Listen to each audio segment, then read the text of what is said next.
آج کی کہانی ایمان، ظلم اور اس رحمت کے بارے میں ہے جو سب سے ٹوٹے ہوئے دلوں کو بھی جوڑنے کی طاقت رکھتی ہے۔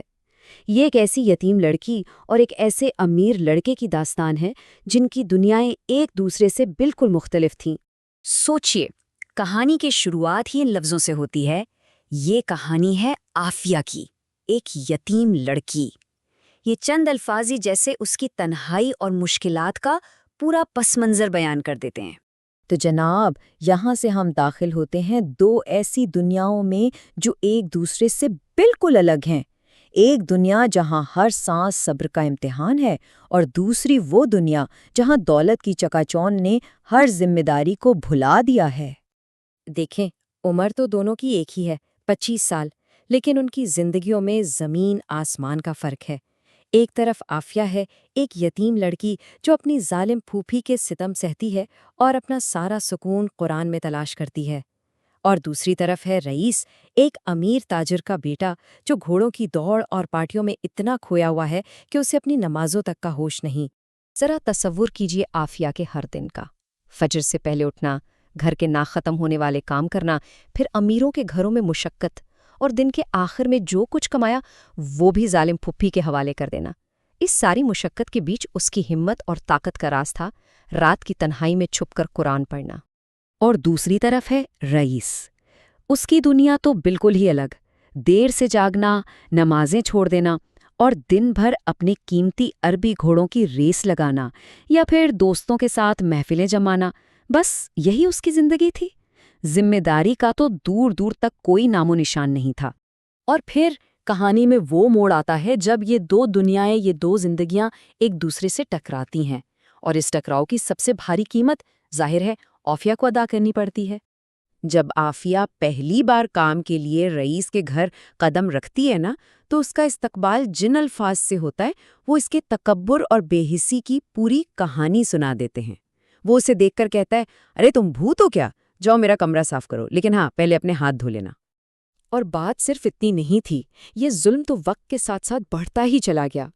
پہلے تو وہ اس کے حلیے اور دینداری کا مذاق اڑاتا رہا، پھر کچن میں اس کی تذلیل کی، اور حد تو تب ہو گئی جب باغ میں اس پر جوتا پھینکا جس سے وہ گر گئی، اور آخر میں اس نے اپنے دوستوں کے ساتھ مل کر عافیہ کو اس کے اپنے محلے میں سرے عام شرمندہ کیا۔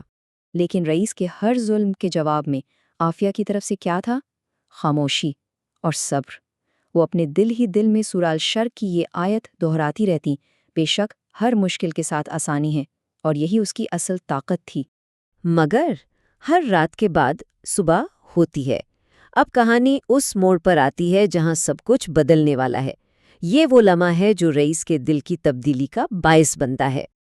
لیکن سوال تو یہ ہے کہ ایک اتنا ظالم شخص اس کا دل کیسے بدل سکتا ہے؟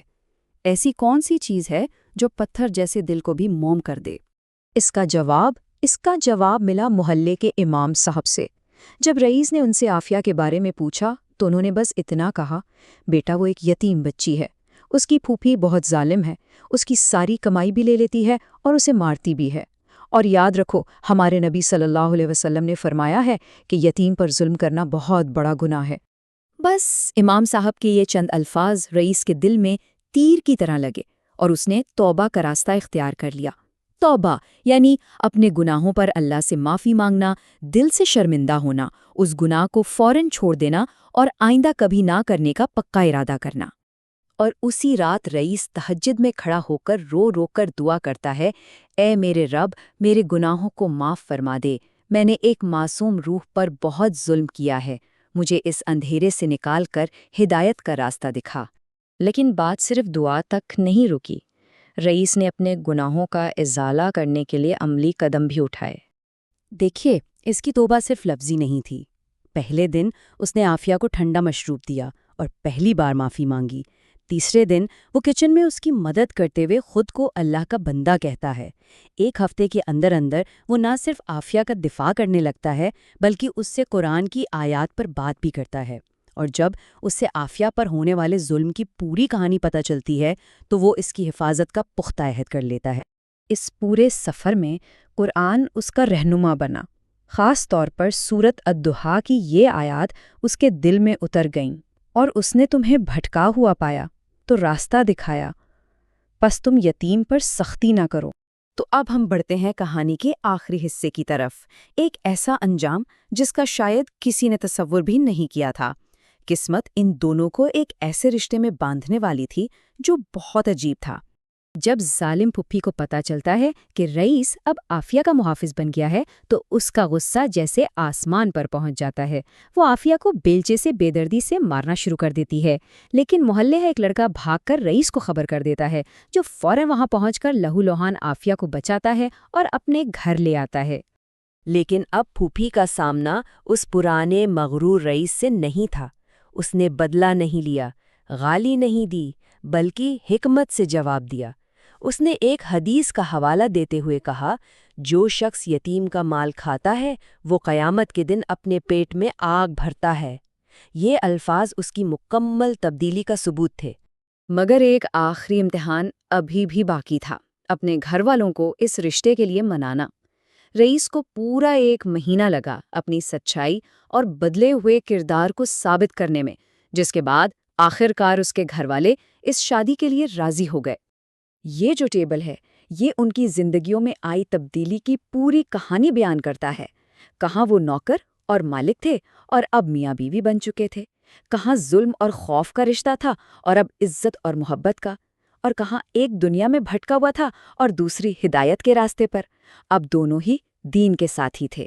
اور آخرکار کہانی کا اختتام ایک ایسی شادی پر ہوتا ہے جس کی بنیاد توبہ، صبر اور ایمان پر تھی۔ یہ اللہ کی رحمت سے شروع ہونے والی ایک بالکل نئی زندگی تھی۔ تو یہ کہانی ہمارے لیے 2 بڑے سوال چھوڑ جاتی ہے۔ کیا واقعی کوئی دل اتنا گناہ گار ہو سکتا ہے کہ اس کے لیے واپسی کا کوئی راستہ نہ ہو؟ اور کیا صبر اور ایمان کا پھل، چاہے کتنی ہی دیر کیوں نہ ہو جائے، آخرکار نہیں ملتا؟